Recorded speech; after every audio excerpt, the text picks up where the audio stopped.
올리브평화방송을 사랑하시는 형제자매 여러분 안녕하십니까? 여러분과 함께 향심기도 같이 알아보는 시간, 네 번째 시간 시작하겠습니다. 그동안 기도가 무엇인지에 관해서 간략하게 알아보았습니다. 기도는 먼저 하느님께서 우리를 목말라 하시고 그 목말라 하시는 하느님과 함께 있으려고 하는 것이 기도이다 라고 하는 것 말씀을 드렸습니다. 그리고 지난 시간에는 우리 인간을 특별히 부르시는 이유가 무엇인가라고 하는 것을 통해서 하느님이 왜 우리 보고 함께 있자라고 하시는지, 즉 하느님과 함께 있는 목적, 즉 기도의 목적이 무엇인지를 알아보았습니다. 하느님께서 우리와 함께 있으시면서 우리에게 당신의 의지와 당신이 그 일을 할 수 있는 당신의 힘을 우리에게 주시려고 하신다. 이것이 목적이다 라고 이렇게 표현을 했는데, 이게 정말 그럴까라고 하는 것을 오늘 조금 더 자세하게 이야기하는 시간을 가지도록 하겠습니다. 독일 한인성당에 계신 자매님 이야기입니다. 이야기 하나 먼저 들려드리겠습니다. 독일에서 같이 사는 한국 이웃 이야기이다. 항상 피곤해 저른 표정은 그녀가 살아온 날들을 가늠하게 만든다. 그녀는 자주 정원이 딸린 우리 집에 들르곤 한다. 그런데 요즘 들어 부쩍 왜소해진 그녀의 어깨가 안타까워 눈물이 날 것 같으면 막 갈아내린 원두커피의 진한 향으로 마음을 위로한다. 시골 유지의 딸이었던 그녀는 서울로 유학을 와 대학을 마쳤다. 너도 나도 잘 살아보자던 새마을 운동 물결이 한창일 때에 그녀는 자신이 동경하던 이국의 삶이 무엇인지 채 알기도 전에 비행기를 탔다. 1970년, 80년대에 많은 분들이 간호사나 광부로 독일에 많이 가셨었죠. 그때 독일에 가셨던 그 간호사 이야기입니다. 문화와 언어의 장애를 넘어 간호사로서 자신의 일에서 인정을 받아가던 때에 남편을 만나 아이를 낳고 평온한 일상을 보냈다. 그런데 남편이 유전적인 뇌세포 소멸에 의한 장애 증세가 나타나면서 고통의 삶은 시작되었다. 20년을 넘도록 모든 것이 불안했고 평화가 없었다. 그렇죠. 그렇게 힘들게 생활을 하면서 나름대로 터전을 잡아가고 그러다가 좋은 사람 만나서 그 외국 독일에서 결혼을 하고 잘 사는 줄 알았는데 그만 남편이 장애자가 되어버린 겁니다. 이제 본인이 생계를 꾸려 나가야 되고 또 남편도 돌봐야 되고 아이들도 키워야 되고 하는 이 어려운 처지에 놓이게 되었던 겁니다. 그런데 이 불안정에서 벗어나려는 그녀에게 이웃 할머니의 제의는 어둠 속의 빛이자 구원의 손길이었다. 아마 그 이웃에 살던 할머니가 이 동양에서 온 체구는 작지만 하지만 성당도 잘 다니고 신앙생활도 잘하고 장애자가 된 남편도 사랑으로 돌보고 게다가 이분이 간호사인 것을 보면서 아마 그 부러웠던가 봅니다. 그러면서 이 할머니가 제안을 했다라고 하는 것입니다. 자식이 없던 할머니는 자립적인 삶을 못할 경우 간호사인 그녀가 집에서 병간호를 해주는 대가로 남은 재산을 물려준다는 유언장을 변호사를 통해 작성하고 얼마 되지 않아 거짓말처럼 할머니는 풍을 맞았던 것이다. 이런 상황에 어떻게 하면 좋을까요? 이 자매님이 사실 자기 남편 돌보고 직장 다니는 것만으로도 아주 벅찰 텐데 이웃집 할머니가 나도 아파서 몸져 눕게 되면 네가 나 좀 돌봐주면 안 되겠냐. 너처럼 그렇게 착하고 또 간호사이고 능력도 있고 네가 나를 간호해주면 참 좋겠다. 내 재산을 다 물려줄게. 그랬는데 할머니가 몇 달 지나지 않아서 진짜로 몸져 눕게 된 거예요. 여러분 같으면 직장도 다니고 남편도 돌보는데 또 옆집 할머니까지 가서 돌봐드리실 수 있겠어요? 네, 강의실에서 제가 이런 질문을 하면 돈이 있잖아요. 돈을 받아야 돼요. 네, 그렇게들 많이 이야기를 하시는데 사실 이 돈도 돈이지만 아주 힘든 상황인데 이웃 할머니까지 돌봐드리는 거는 아주 벅찬 일이겠죠. 하지만 이 자매님은 그래도 할머니를 돌보기 시작을 합니다. 병원에서 3교대로 일하며 지친 상태에서 할머니의 대소변을 받아내는 일은 가혹한 일이었지만 메말라가던 그녀는 삶을 포기한 사람처럼 운명에 순종했다. 나는 안타까운 마음에 양로원에 모시고 이제 그만 편해지라고 권유를 했지만 인간적인 약속을 저버릴 수 없다는 그녀의 헌신이 눈물겨웠다. 그렇죠. 할머니하고 약속을 했으니까 내가 당신을 돌봐드릴게요. 뭐 재산이 얼마나 되는지 모르지만 재산도 재산이겠지만 그래도 할머니와의 약속이 더 중요하다. 나는 할머니에게 나의 손길을 건네겠다고 약속을 했다라고 하면서 당신의 그 힘든 생활 가운데에서도 이웃집 할머니까지 찾아가서 이렇게 돌보아드리는 일을 계속했습니다. 그런데 그러던 어느 날 할머니의 서류를 정리하던 그녀는 망연자실했다. 할머니는 거짓말을 했고 자신은 이용당하고 있음을 발견했다. 그녀는 모든 희생을 감수하며 약속을 지키려고 애썼지만 할머니는 이미 전 재산을 조카에게 넘겼던 것이다. 남은 것이라고는 옷가지와 매월 들어오는 연금밖에 없었다. 집도 그녀가 살 때까지만 그냥 사용할 수 있는 조건이었다. 그런데 이렇게 전 재산을 다 조카에게 넘기고 아무런 재산이 없었던 겁니다. 집도 명의 다 옮기고 할머니가 돌아가실 때까지 그냥 그 집에 사는 것으로 조카가 할머니에게 무상으로 임대한 그런 꼴이 되어버린 겁니다. 얼마나 철저한 배신인가. 이런 상황이 되면 도대체 이 자매님은 어떻게 해야 될까요? 만약에 여러분이 이런 상황에 처하게 된다면 여러분 같으면 이 할머니 어떻게 하실 것 같으세요? 시부모님도 아니고 나의 친정 부모님도 아니고 이웃집 할머니이다. 약속을 했는데 약속을 지키지 않았다. 나를 속였다. 그런 상황에서 할머니를 정말 그전과 같은 마음으로 모시는 거는 어렵겠죠. 어려운 게 아니라 거의 불가능하지 않겠습니까? 그런데 이자매님이 이렇게 나옵니다. 응급실 바닥에 앉아 울음을 터뜨리며 돈보다 인간적인 배신이 더 아프다고 했다. 그렇죠. 너무나 커다란 배신이죠. 돈의 문제를 떠나서 뭐 그것도 사실대로 이야기하면 또 달라질 수 있었을 텐데 내 전 재산을 물려줄게 해놓고서는 아무런 재산을 남기지 않고 다 빼돌리고 난 다음에 그렇게 계약서를 작성을 한 것은 너무나 커다란 배신이고 도대체 그 배신으로 이 할머니를 다시 돌보아드릴 수 없겠죠. 자신의 노후도 생각한 보살핌이었지만 물론 돈도 생각을 한 것이지만 너무나 서운했다라고 이렇게 표현을 합니다. 이 할머니를 어떻게 하면 좋을까요? 뭐 요즘 같으면 그냥 쉽게 뭐 양로원에 보내죠. 뭐 요양병원에 보내죠. 나라에서 하겠죠. 또 어떤 분은 하느님의 자녀이니까 하느님께서 얼른 데려가시라고 해야죠. 또 아니면 조카에게 뭐 다시 법대로 소송을 할까요? 뭐 이런 여러 가지 이야기가 나올 수 있을 것 같습니다. 그런데 만약에 우리가 이런 상황에 처했을 때 기도를 한다고 한다면 어떤 내용으로 어떻게 기도를 할까요? 참 쉽지가 않겠죠. 예. 하느님이 원망스럽게 느껴진다. 뭐 이렇게까지 표현할 수 있을 것 같습니다. 며칠이 지났다. 그녀는 얼마나 처절히 기도하였을까. 기도 끝에 며칠간의 기도 끝에 이 자매님이 이렇게 표현을 합니다. 그녀는 할머니를 오히려 불쌍한 인간이다라고 하며 지금부터는 아무런 대가 없이 할머니를 더 극진히 간호하겠다. 이게 며칠간의 기도 끝에 이 자매님의 결론이었습니다. 나를 배신했지만 하지만 오히려 그렇게밖에 할 수 없는 이 할머니의 그 모습이 너무나 더 불쌍한 인간이다. 사랑을 받지 못한 진짜 사랑이 무엇인지 모르는, 그래서 내가 이제 아무런 조건 없이 할머니를 사랑으로 돌봐드리겠다라고 하는 게 이 자매님의 결론이었습니다. 가끔씩 그녀가 밤 근무를 가는 날에는 나도 그녀를 대신해 할머니의 간호를 도왔다. 숨을 몰아쉬는 잠꼬대에도 혹시나 하는 마음에 가슴을 졸이기도 했다. 그녀는 언젠가부터 병원 일도 전산화되기 시작하면서 머슴살이보다 더 힘들다며 길게 한숨을 내뱉곤 했다. 하지만 몇 년을 그렇게 희생이 아닌 사랑으로 할머니와의 언약을 지켰다. 지금도 할머니의 묘지를 양심도 없는 사람들과 실랑이를 하며 아름답게 꾸며 유종의 미를 거두고자 한다.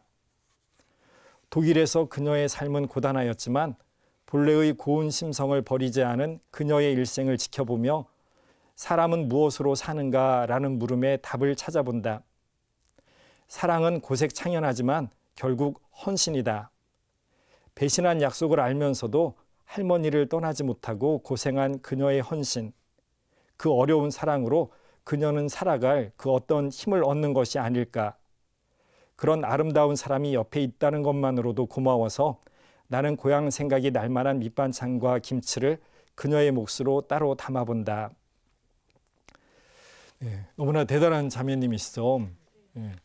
그 상황에서 어떻게 그 할머니를 더 큰 사랑으로 돌보겠다라는 그런 결론에 다다를 수 있을까? 이 할머니에게 어떻게 했는지 우리가 나름대로 정답을 보았습니다. 배신한 사람에게, 배신한 할머니에게 더 커다란 아무런 대가도 없는 사랑을 주겠다라고 하는 이 자매님의 이야기를 들었는데, 제가 다시 한번 여쭤보겠습니다. 우리가 정답을 들었는데 다시 내가 만약에 저런 상황에 처한다면 저 할머니를 나 같으면 어떻게 할까? 이 자매님처럼 나를 배신한 할머니를 더 커다란 사랑으로 할머니를 돌보겠다라고 하는 마음을 여러분 가지실 수 있겠어요? 네, 대부분은 못하겠다라고 하죠. 우리가 저 사람은 저렇게 했어도 나는 그렇게는 못한다. 너는 그렇게 하는 게 너무나 훌륭하고 대단하지만 나는 그렇게까지 하고 싶지 않다라고 하는 게 솔직한 심정이죠. 네, 뭐 저 같아도 그럴 것 같습니다. 그런데 여기에서 우리가 왜 기도하는가, 무엇으로 해서 기도하는가라고 하는 것을 알아들을 수 있는 것 같습니다.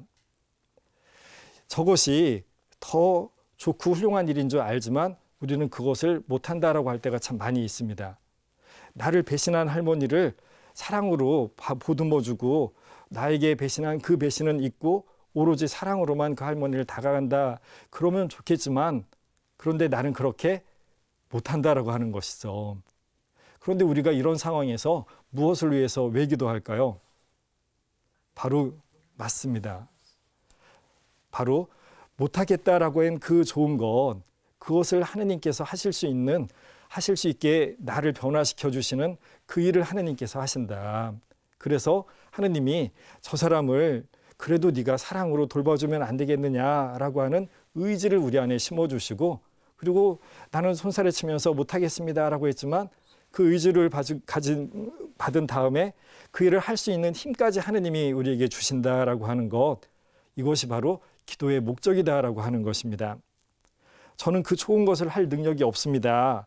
그 같은 마음을 가질 수 있도록 하느님 저를 도와주세요라고 우리가 그렇게 할 수 있다면 이것이 바로 우리 인간이 하느님을 애타게 찾는 목마름이라고 이렇게 표현할 수 있겠죠. 어느 날 사마리아 여인이 선생님 그 물을 저에게 좀 주십시오라고 이렇게 애타게 부탁을 하죠. 바로 그 사마리아 여인이 예수님께 달라고 했던 바로 그 물, 그 목마름, 그것이 바로 이런 상황에서의 목마름이다라고 하는 것이죠. 그 좋은 것, 그렇게 하는 것이 정말 아름답고 좋은 것인 줄 알지만 저는 그것을 못합니다. 제발 그렇게 할 수 있는 물을 좀 주십시오라고 하는 이 목마름을 가지고 하느님 앞에 나아가는 것, 이것이 바로 우리 기도가 되어야 된다라고 하는 것입니다. 또 이야기 하나 더 들려드리면서 한번 더 생각해 보겠습니다. 나는 초등학생 때 거짓말을 아주 잘했다. 동네 만화가게의 단골이었는데 아이로서는 그 돈이 만만치가 않았다. 할 수 없이 어머니 지갑에서 돈을 조금씩 빼내기 시작했다. 어머니가 눈치채지 못하도록 꺼내는 동전과 지폐의 구성까지 신경을 쓸 정도였다. 어머니로부터 만화가게 출입 금지령을 받은 후에는 만화가게에서 돌아오는 길에 어머니에게 어떤 거짓말을 해서 알리바이를 만들지 고심하였다. 이렇게 만화가게를 몰래 다니다 보니 어머니 눈치를 살피며 마음이 편치 않았다. 내가 초등학교 다닐 때에는 중학교 시험이 있어서 5학년만 되면 본격적으로 시험 준비를 시작했다. 시험을 자주 보았는데 서울 변두리의 초등학교에서 아이들의 점수를 공개하여 비교시키곤 하였다. 어느 땐가 점수가 아주 나빴는데 점수표 총계의 끝자리 숫자가 1이어서 이것을 칠로 고쳐 어머니에게 보여드렸다가 들통난 적도 있었다. 여러분도 이런 적이 있으신가 보군요. 노느라고 숙제를 못한 날에는 어머니 몰래 사유서를 만들어 어머니 도장을 찍어 선생님에게 버젓이 낸 적도 있었다. 어쩜 저랑 이렇게 똑같죠? 나중에는 더 대담해져서 학교 도서실 직원을 속여 탐나는 책을 들고 나오기도 하였다. 어린이가 성장하면서 거짓말을 하는 것이 심리적 발달 과정의 일부라고 하지만 내 경우는 이런 수준을 훨씬 넘어선 것이었다. 어쩌다가 하는 거짓말이 아니라 자기 필요를 채우는 방편으로 거짓말을 하는 버릇이 생긴 셈이었다. 그래서인지 자신에 대하여 떳떳지 못한 느낌과 불안을 갖고 있었던 것 같다. 하지만 겉으로는 정상적인 생활을 하여 중학교에 들어갔고 공부도 열심히 하면서 재미있게 지냈다. 이 글을 쓰신 분이 나중에 그래서 이제 판사가 됩니다. 판사인 상황에서 이제 이 본인 이야기를 이렇게 하는 겁니다. 그러던 중학교 2학년 가을의 일이었다. 미국의 존슨 대통령이 방한하였는데 우리 학교 학생들도 환영 행사에 동원되어 광화문 거리에서 국기를 들고 기다렸다. 그때 무슨 일인지 한 친구와 몸싸움 직전까지 갈 정도로 심한 말다툼을 하였다. 담임 선생님이 와서 왜 그러냐고 물었고 잠시 뒤 내가 생각해도 깜짝 놀랄 대답을 하고 말았다. 그러니까 거짓말이 튀어나온 거겠죠. 예. 얘가요 옆에 있는 이 여학생한테 장난을 치면서 못살게 굴어서 제가 말리다가 싸움이 된 거예요. 네. 완전한 거짓말이었다. 어떻게 그런 거짓말을 했는지 모르겠다. 나는 담임 선생님의 귀여움을 받는 반장이었고 그 친구는 말썽꾸러기여서 혼내주어도 된다고 생각을 한 데다가 거리에 들뜬 분위기까지 더해져서 그랬던 것일까. 선생님의 만류로 그 친구와 화해를 하였지만 그 친구의 황당해하는 표정은 절대로 잊지 못할 것 같았다. 나 자신이 너무나 부끄럽고 실망스러워 견딜 수가 없었다. 좋은 책도 읽고 모범생으로 지내지만 그런 게 무슨 소용인가. 내 속은 거짓으로 가득 찬 것 같았다. 초등학생 때 저질렀던 거짓된 일들까지 떠오르면서 마음이 아주 복잡했다. 그렇게 우울하고 답답한 심정으로 꽤 여러 날을 보냈던 것 같다. 그러던 일요일 아침이었다.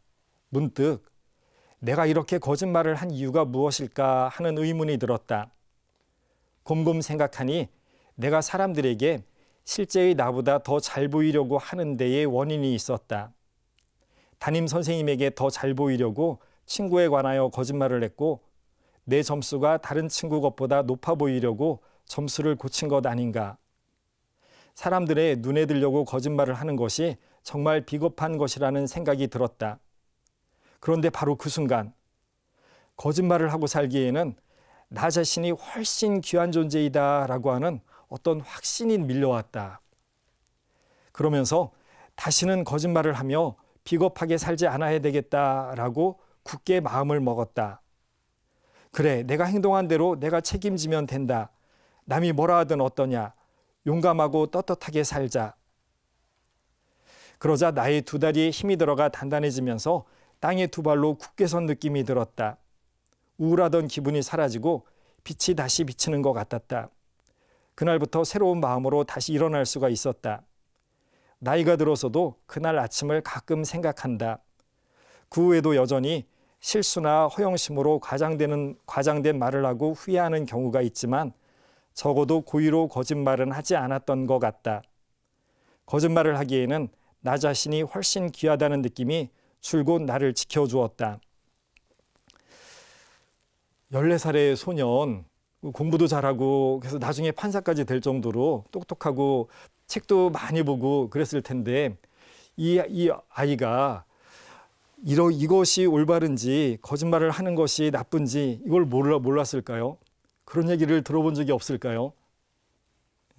그런데 다 이미 알고 있는데 어떤 것이 올바른지 이렇게 하는 게 좋은 건지 나쁜지 다 알고 있는데 왜 알고 있는 대로 하지 못하고 몰래 지갑에서 돈을 꺼내고 엄마한테 알리바이를 만들어서 거짓말을 하고 친구에 관해서 거짓말을 하고 왜 이런 행동들이 나왔을까요?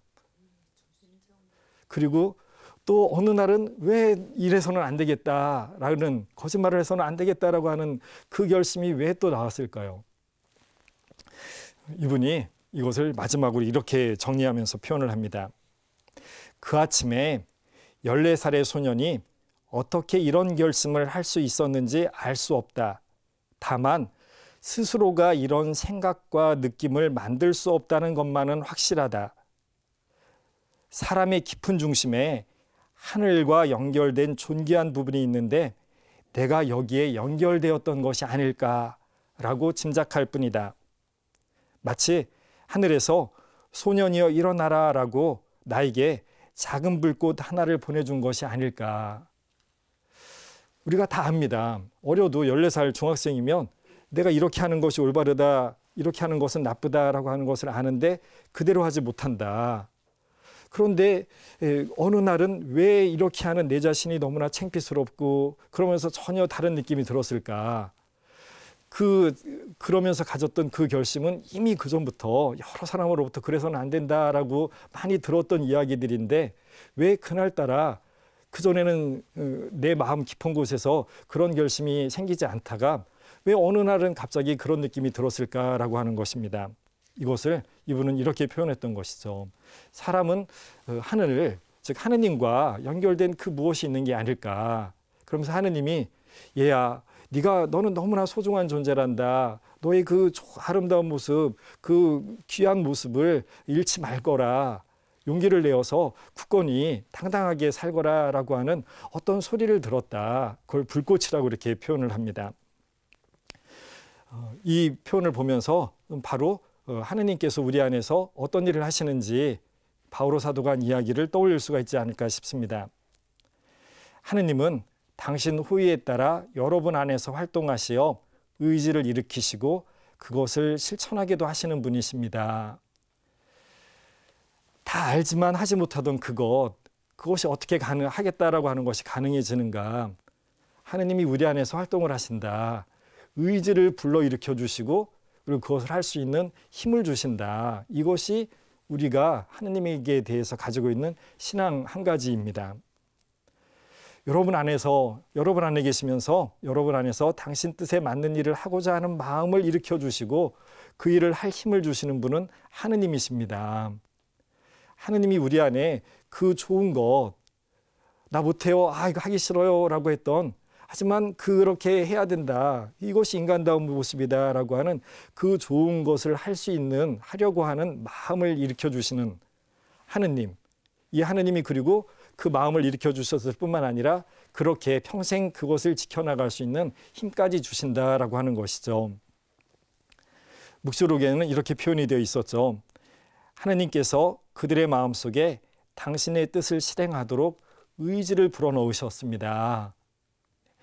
우리가 무엇인가 좋은 것을 할 수 있다면 사실 그것은 내가 한 것이 아니라 하느님이 하실 수 있게 나에게 힘을 주셨기 때문에, 의지를 주셨기 때문에 가능한 것이다라고 하는 것이죠. 그래서 자랑할 것이 사실은 아무것도 없습니다 라고 그렇게 표현하는 것이죠. 그분이 해준 것이지 내가 만들어낸 것이 아닙니다 라고 하는 게 우리의 고백이 될 수밖에 없겠죠. 한 가지 더 들려드리고 싶습니다. 성모님께서 발현하신다라고 하는 곳으로 알려진 그곳으로 많은 사람들이 성지순례를 갑니다. 그래서 그 여러 가지 기도를 하다가 성모님을 직접 배웠다라고 하는 분, 이런 분에게 찾아가서 많은 사람들이 귀를 기울이고 한 말씀 들려주세요 하면서 이야기를 듣는데, 그때 있었던 이야기입니다. 어느 날 목격증인 미리아나의 집 마당에 수많은 사람들이 모여 있었다. 통역을 맡은 나조차도 자리가 없을 지경이었다. 군중들을 둘러보던 나는 어떤 얼굴을 보고 그만 시선을 뗄 수가 없었다. 내면에서 솟아나는 기쁨으로 가득한 그 얼굴은 마치 안개 속을 뚫고 나오는 햇살처럼 환하게 빛나고 있었다. 많은 사람들이 있었는데 그 가운데 한쪽에 아주 찬란하게 빛나는 모습을 가진, 정말 빛이 나는 것 같은 어떤 사람이 있었다라고 이렇게 표현을 합니다. 나는 그토록 밝고 환한 기쁨에 찬 얼굴을 가진 사람을 본 적이 없었다. 근데 여러분은 지금 보고 계시죠? 네. 나는 통역을 하는 것도 잊을 정도였다. 말로 표현할 수 없는 그 기쁨이 얼마나 강렬한지 나는 통역을 하는 것도 잊을 정도였다. 그렇지만 겸손한 태도로 담벼락에 기대어 귀를 기울이고 있는 그 남자는 미리아나가 전하는 성모님의 메시지를 들으려고 모여든 수많은 순례자들 중에 한 사람이었을 뿐이었다. 미리아나의 강연이 끝나자 나는 빛나는 얼굴의 그 순례자에게로 갔다. 이탈리아에서 온 신부인 그의 외모는 참으로 작고 볼품없는 최고의 사제로 가까이 가서 보니 어찌나 늙어 보이는지 마치 100년은 산 사람 같았다. 내가 물었다. 시부님, 죄송하지만 꼭 여쭤보고 싶습니다. 통역을 할 때 본 시부님의 얼굴이 어찌나 밝고 기쁨에 차 있던지 예사롭지 않았습니다. 어떤 사연이 있는지 알고 싶습니다. 그 시부님의 빛나는 눈은 고령에도 불구하고 어린아이와 같은 순수함이 깃들어 있었다. 예, 기꺼이 말씀드리죠. 나는 지금 95살입니다. 어렸을 때 사람들이 끊임없이 불평을 늘어놓는 것을 보았습니다. 사람들은 정말 사소한 것들에 대해서도 불평을 하며 불평의 이유를 끝없이 찾아내곤 하였지요. 어린 저에게는 그런 어른들의 모습이 충격적이고 슬펐습니다. 그리고 예수님도 나처럼 슬퍼하신다는 것을 느끼고 그분을 위로해드리고 싶어졌지요. 그래서 나는 앞으로 100년간 한마디도 불평을 하지 않겠다라고 약속을 했습니다. 온님을 다해 모든 일에 감사드리고 무엇보다도 주님께서 주신 생명의 선물을 찬미하겠다는 결심을 했죠. 수십 년이 지난 오늘 나는 그 약속을 아주 잘 지켰다고 감히 말씀드릴 수가 있답니다. 내가 생명을 찬미하며 살아온 지난 수십 년 동안 악령들은 감히 나를 건드리지 못했으며 나는 모든 유혹에서 보호받으며 살아왔습니다. 나는 미소를 머금고 탄성을 질렀다. 와, 정말 놀랍습니다. 하지만 이제 시부님의 연세가 95이니 곧 계약이 끝나겠군요. 저 100년간 지키겠다고 했으니까요. 시부님이 이렇게 말씀을 하시더랍니다. 네, 어느새 세월이 그렇게 흘러갔네요. 그러나 생각해보니 그분에게는 시간이라는 것이 전혀 문제가 안 된다는 것을 알았습니다. 그래서 마침 며칠 전 나는 앞으로 100년간 그 계약을 갱신할 의사가 있다고 예수님께 말씀드렸답니다. 어쩌죠? 여러분은 요즘 소원이 뭔가요? 네, 뭐 여러 가지 좋습니다. 10살 때 소원은 뭐였나요?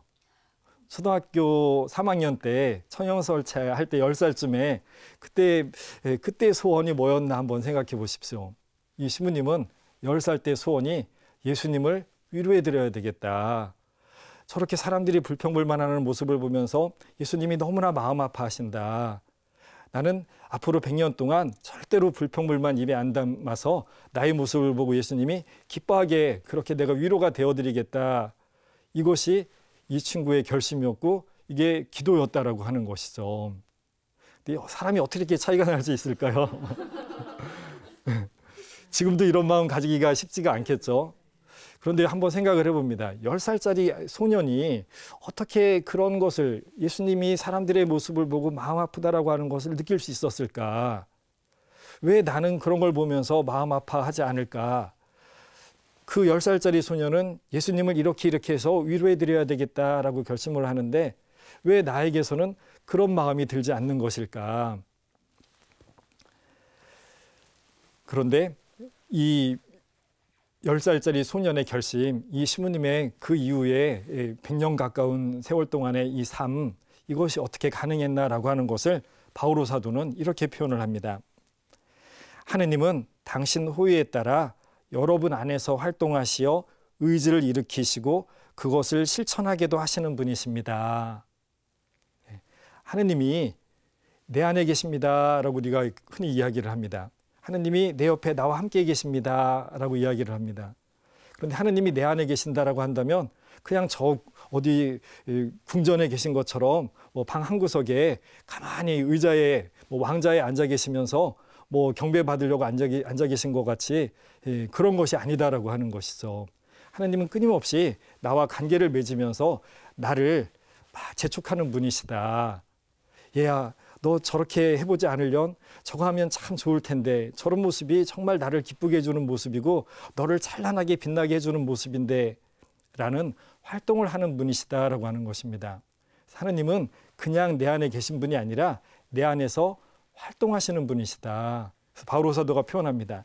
하느님은 당신 호의에 따라 여러분 안에서, 우리 안에서 활동을 하시는 분이십니다. 어떠한 활동을 하시느냐? 당신 보시기에 좋은 것, 아름다운 것, 정말 우리가 해야 되는 줄 알고 있는 그것을 할 수 있는 의지를 불러일으켜 주신다. 그런 활동을 하시고 또 의지만 불러일으켜 줬을 뿐만 아니라 그것을 끊임없이 해낼 수 있는 힘까지 주시는 분이시다. 이게 바울 사도가 우리에게 들려주는 이야기입니다. 저는 이렇게 길게 말씀을 드렸는데 제가 어느 날 시험편을 보고 깜짝 놀란 적이 있습니다. 우리 돌아가신 지 뭐 한 여러 해 지났지만 구상 시인 혹시 기억나세요? 구상 시인께서 쓰신 시 중에 마음의 구멍이라고 하는 시가 있습니다. 내 마음 저 깊은 어디 한 구멍이 뚫려 있어. 앞에서 제가 들려드렸던 이야기, 소년이여 일어나라라고 하면서 하늘과 연결된 어떤 그것이 있어서 거기에서 불꽃 하나를 보내준 것이 아닐까 했는데 이 구상 시인도 똑같은 이야기를 합니다. 인간에게는 어떤 구멍 하나가 있다. 하늘과 연결된 구멍이 있다. 그것은 저 허공과, 아니 저 무한과, 저 영원과 맞닿아 있는 것이다. 즉 하느님과 맞닿아 있는 것이다 라고 하는 것을 이렇게 표현합니다. 공이라고 밖에는 표현할 수가 없는 그곳으로부터 신기한 바람이 불어온다. 신비한 울림이 울려온다. 신령한 말씀이 들려온다. 앞에서 이야기한 제가 예를 든 이야기들에서 그 세 분이 하느님의 어떤 이야기를, 귀를 울리는 어떤 이야기를 들은 것은 아니죠. 그런데 나 자신을 뒤흔드는 어떤 그 무엇인가를 경험을 하게 됩니다. 아, 저 할머니를, 나를 배신한 저 할머니를 어떻게 내가 끌어안을 수 있단 말인가.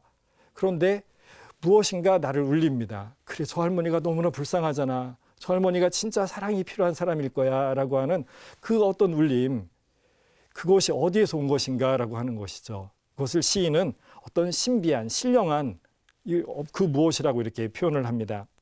하느님이 바로 우리에게 들려주는, 귀에 들려오지 않는 더 강렬한 내 존재 자체를 울리는 어떤 바람, 어떤 울림, 어떤 소리, 그것이 우리에게 내려져 온다라고 하는 것이죠. 이어서 이렇게 표현합니다. 나는 어린이가 되어 말 이전의 말로 이에 응답할제. 그렇죠. 그 독일 자매님 한번 떠올려 보십시오. 그 자매님 아름답게 생기셨을까요? 알 수가 없죠. 어떻게 생겼는지 저도 뭐 사진 본 적이 없어서 모릅니다. 하지만 참 아름다운 사람이다라고 우리가 이렇게 떠올릴 수가 있겠죠. 어떻게 저런 마음씨를 가질 수 있을까라고 하는 그 내 안에서 들려오는 그 소리에 응답을 해서 그 할머니를 사랑으로 끌어안겠다라고 했을 때 그 모습이 찬란하게 빛나는 모습이 된다.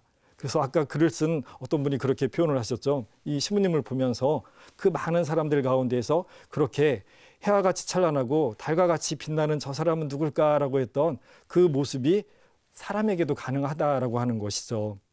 그리고 우리가 말 이전의 말로 그 우리의 응답으로 그래 저렇게 해야지라고 하는 나 자신의 그 끌림, 이것이 우리를 전혀 다른 모습으로 변화시킨다라고 하는 것이죠. 그것을 시인은 이렇게 표현합니다.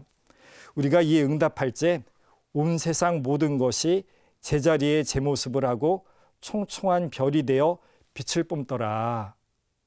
우리 안에서도 우리 진짜 하느님을 닮은 그 찬란한 모습이 빛날 수가 있다라고 이렇게 표현을 합니다. 나는 나의 불멸을 실감하면서 삶의 덧없음이 오히려 소중해지며 더없이 행복하구나. 앞에서 예를 든 것처럼 우리도 살아나가면서 여러 가지 어떤 갈등 상황들이 있을 수가 있죠. 이렇게 하는 것이 좋겠지만 하지만 나는 그렇게 못해. 나는 이렇게 그냥 해버리고 말 거야. 라고 우리가 이렇게 살아갈 때가 많이 있습니다.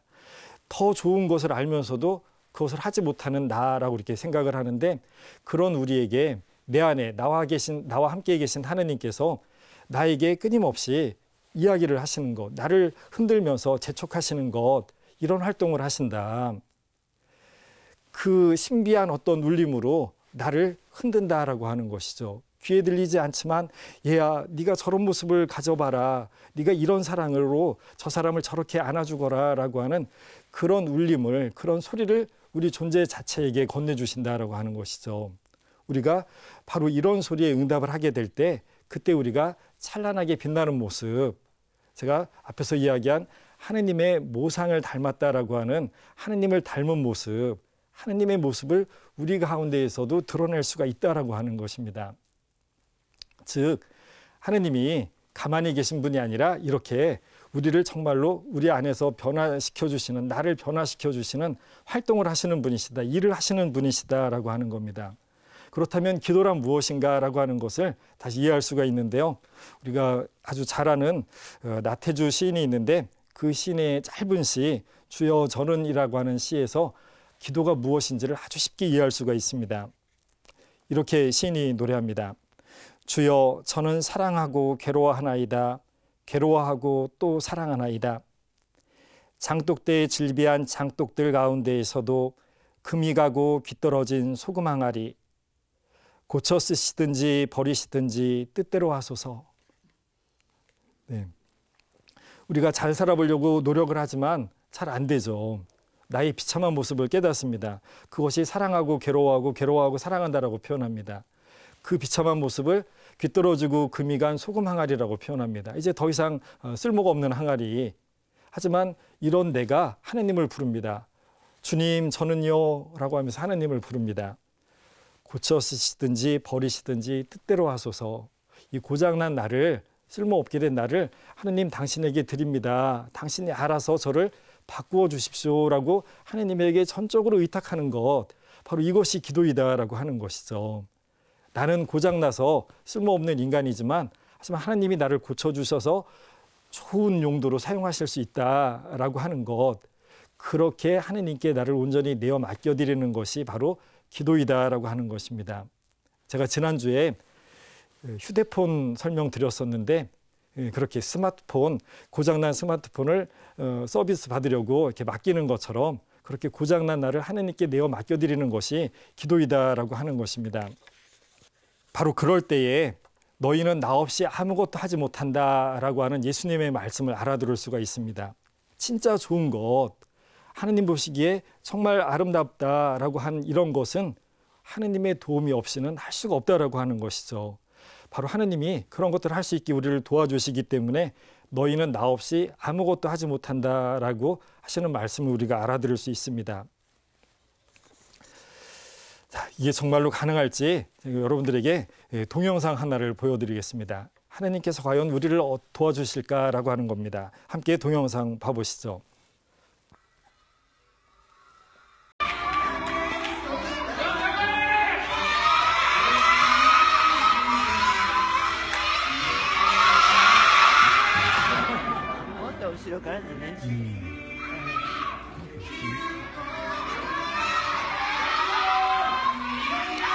어느 유치원에서 있었던 일인 것 같은데요. 부모님들도 다 와 계시니까 또 재롱잔치를 하는지 체육대회를 하는지 한 아이가 띠틀을 뛰어넘지를 못합니다. 그런데도 선생님이 여러 차례 계속 반복을 해서 또 시키고 또 시킵니다.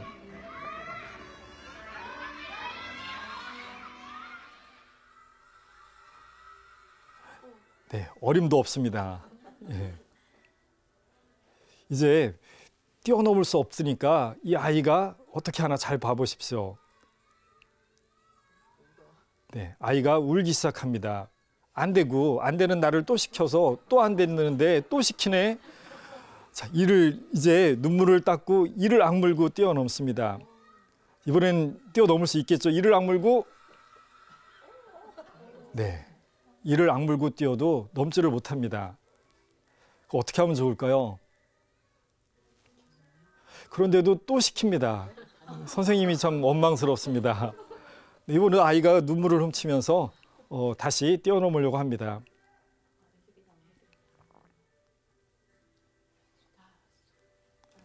그런데 이때 아이들이, 친구들이 삥 둘러섭니다. 응원을 해주는 거겠죠, 당연히.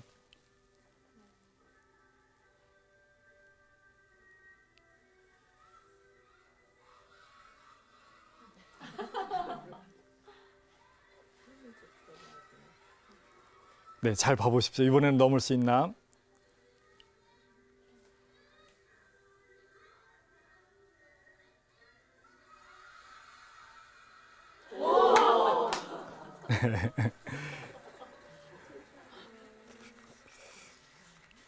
네, 제가 이 동영상을 보여드리면 사람들이 다 같이 박수를 칩니다. 그런데 정말로 친구들이 이렇게 삥 둘러서서 응원을 하면, 뛰어넘지 못했던 이 뜀틀을 친구들이 삥 둘러서서 응원을 해주면 힘이 나서 뛰어넘을 수 있을까요? 그래서 우리가 괜히 응원전을 하는 건가 아니잖아요. 또 누군가가 시무룩해 있어서, 또 사기를 잃고 지쳐있는 누군가에게 우리가 다가가서 손을 잡고 또 등을 토닥거려주고 하는 그런 모습들을 우리가 가지잖아요. 그것이 결코 아무 쓸모없는 행동이 아니다라고 하는 것이죠. 성경에서는 이렇게 표현합니다. 하느님의 도우심으로 성벽을 뛰어넘습니다. 나는 할 수 없습니다 라고 했던 그 어려운 것, 그 힘든 것, 이것을 하느님이 가능하게 해주신다라고 하는 이야기이죠. 그럴 때 너희는 나 없이 아무것도 하지 못한다 라고 했던 말씀을 우리가 다시 이해할 수가 있습니다. 그분으로부터 힘을 받아서, 그래서 저는 못합니다 라고 했던 그 훌륭한 것, 그 아름다운 것, 나 같은 사람이 어떻게 저런 일을 할 수 있겠어 라고 손살에 쳤던 그 좋은 것을 우리도 해낼 수 있다라고 하는 것이죠. 그렇게 하느님이 우리에게 힘을 넣어준다라고 하는 것입니다. 사실 이것을 성경에서도 이런 표현들을 찾아볼 수가 있습니다. 에베소서에서는 이렇게 나옵니다. 하느님께서는 우리 안에서 힘차게 활동하십니다. 그러면서 우리가 바라거나 생각하는 것보다 훨씬 더 풍성하게 베풀어 줄 수 있는 분이십니다. 하느님이 우리 안에 가만히 계신 분이 아니라 힘차게 활동하시는 분이십니다. 그 좋은 것을 할 수 있게 의지와 힘을 주는 분이십니다 라고 하는 것입니다. 또 콜로사이서에 이렇게 표현합니다. 나는 내 안에서 힘차게 작용하시는 그리스도의 기운을 받아 열심히 노력하고 있습니다. 마찬가지로 우리도 그분으로부터 기운을 받아서 그것을 해낼 수 있다라고 하는 것입니다. 또 에제키엘서에서는 이런 표현이 있습니다. 새 마음을 넣어주며 새 기운을 불어넣어 주리라. 나의 기운을 너희 속에 넣어주리니 너희는 내가 세워준 규정을 따라 살 수 있고 나에게서 받은 법도를 실천할 수 있게 되리라. 그분이 우리에게 새로운 마음, 새로운 결심이죠. 결심, 새로운 뜻, 새로운 결심을 우리 안에, 새로운 의지를 우리 안에 불러일으켜 주신다. 그리고 그것대로 실천할 수 있게, 그럴 때 그것을 실천할 수 있게 된다라고 이렇게 표현합니다. 바로 이것이 기도의 목적이다라고 하는 것을 우리가 알아들을 수 있다라고 하는 것이죠. 저는 그 좋은 것, 이것을 저는 못합니다라고 하는 것이 우리 인간의 현실이라고 표현했습니다. 좋은 것인 줄 알아도 이것이 아니라 해서는 안 되는 것을 하는 이런 나의 모습, 여기에서 하느님 제발 이 좋은 것을, 당신이 보시기에 아름답다고 표현하는 이런 것을 할 수 있게 하느님 제발 좀 저를 도와주십시오라고 우리가 하느님에게 매달릴 수 있겠죠. 바로 이것이 기도는 하느님의 목마름과 인간의 목마름이다라고 했을 땐 인간의 목마름이다라고 하는 것입니다. 하느님 그 좋은 것을 할 수 있게 제발 저를 좀 도와주십시오라고 하는 우리의 목마름을 가지고 하느님을 찾아 나아가서 기도할 때 하느님이 우리에게 당신의 의지와 힘을 우리에게 넣어주신다라고 하는 것입니다.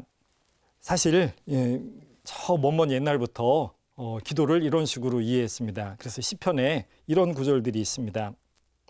당신께 제 영혼 들어올리니 걸어야 할 길 저에게 알려주소서. 우리가 기도한다라고 하는 것은 하느님하고 함께 있는 것이죠. 그것을 내 영혼을 하느님께 들어올린다라고 이렇게 표현할 수가 있을 겁니다.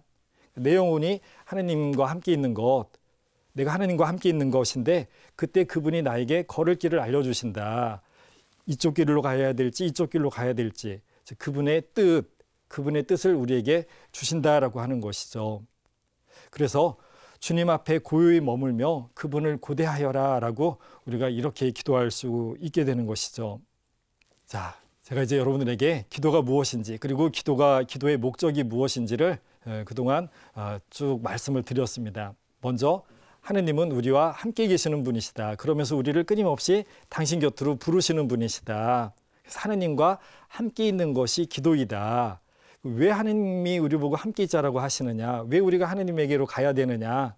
하느님이 우리 안에 계시면서 활동을 하시려고, 즉 당신의 의지와 힘을, 당신 뜻을, 그리고 그것을 할 수 있는 힘을 주시려고 우리가 함께 있자라고 하는 것이다. 바로 우리가 이것을 기다리면서 주님 앞에 고요하게 침묵 가운데서 하느님과 함께 머물러 있는 기도를 하는 것이다 라고 이렇게 표현할 수가 있습니다. 하지만 이런 기도를 하는 것은 절대로 쉽지가 않습니다.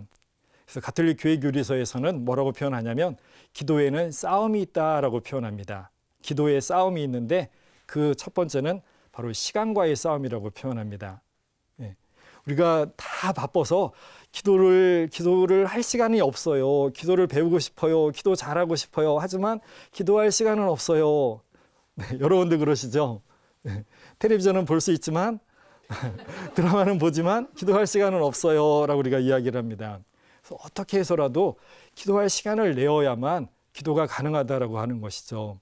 이 강의를 들어서 기도가 되는 것이 아니라 직접 기도할 시간을 가질 수 있기를 부탁을 드립니다. 다시 한번 여러분들 이렇게 평화방송 보는 건 좋은데요.